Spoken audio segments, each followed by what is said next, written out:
நீங்கள் கேட்டுக்கொண்டிருப்பது ராஜா வந்திருக்கிறார் சிறுகதை தொகுப்பிலிருந்து இரு சகோதரர்கள். எழுதியவர் கு. அழகிரிசாமி. ஒலி வடிவில் வழங்குபவர் விவேக். கிராமத்திலிருந்து வந்த பெரியவரும் அண்ணனும் எவ்வளவோ சொல்லிப் பார்த்தோம்.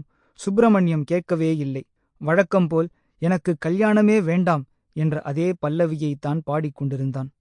3 நாட்களாக அவன் பிடிவாதமாக மறுத்து கொண்டிருப்பது பெரியவர்களுக்குச் சலிப்பையும் கோபத்தையும் உண்டு பண்ணிவிட்டது. அண்ணன் ராமகிருஷ்ணன் முகத்தில் கூட அன்று கோபக்குறி தென்பட்டது. பெரியவர் சுப்பிரமணியத்தின் காலஞ்சென்ற தந்தைக்கு உயிர் தோழர். அதனால் அவரை தந்தையின் ஸ்தானத்தில் வைத்தே ராமகிருஷ்ணனும் சுப்பிரமணியமும் மரியாதை செய்து வந்தனர். அவர் வார்த்தையை சுப்பிரமணியம் தட்டமாட்டான் என்ற நம்பிக்கையில்தான் அவரை கடிதம் போட்டு வரவழைத்திருந்தான் ராமகிருஷ்ணன். ஆனால் ராமகிருஷ்ணனுடைய கடைசி நம்பிக்கையும் பொய்த்துப் போகும்படி செய்துவிட்டான் சுப்பிரமணியம். இனி எத்தனை நாளைக்குத்தான் இப்படி ஒண்டிக்கட்டையாக இருக்க முடியும் சுப்பு? பெரியவர் சொல்றதை கேள்டா, எல்லாம் உன் நன்மைக்குத்தான் சொல்றோம் என்று கெஞ்சினான் ராமகிருஷ்ணன். பெரியவர் வெட்டு 1 துண்டு 2 முடிவாய் கேட்டார். சுப்பு, ரயிலுக்கு நேரமாகிவிட்டது. உன்னை கடைசி தடவையா கேட்கறேன்.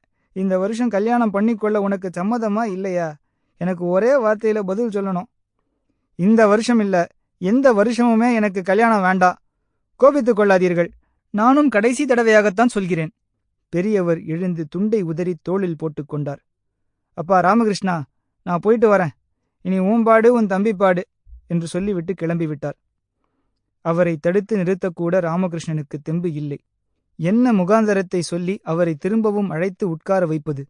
கிராமத்தில் வீட்டை போட்டுவிட்டு பட்டணத்துக்கு வந்து 3 நாட்கள் இரவும் பகலும் சுப்பிரமணியத்துக்கு புத்திமதி சொல்லி அவருக்கு தொண்டை வறண்டு விட்டது. ஏதோ தகப்பனாருடன் சிநேகம் இருந்த தோஷத்துக்கு ஒரு மனிதன் அவ்வளவுதான் செய்வான். அதற்கு மேல் அவரை என்ன செய்யச் சொல்வது? ராமகிருஷ்ணனுக்கு அவரை அப்படியே அனுப்பி வைப்பதைத் தவிர வேறு வழியில்லாமல் போய்விட்டது. ஒரு பேச்சும் பேசாமல் சோர்ந்து போன தன் கைகளால் அரைகுறையாக கும்பிட்டு அவருக்கு விடை கொடுத்தான். அவர் திரும்பி பார்க்காமல் தெருவழியே வேகமாக போய்க் கொண்டிருந்தார். ராமகிருஷ்ணன் தம்பியை பார்த்து திரும்பினான். அவனை கடிந்து கொள்ளக்கூடிய மனபலம் அவனுக்கு எப்போதும் இருந்ததில்லை.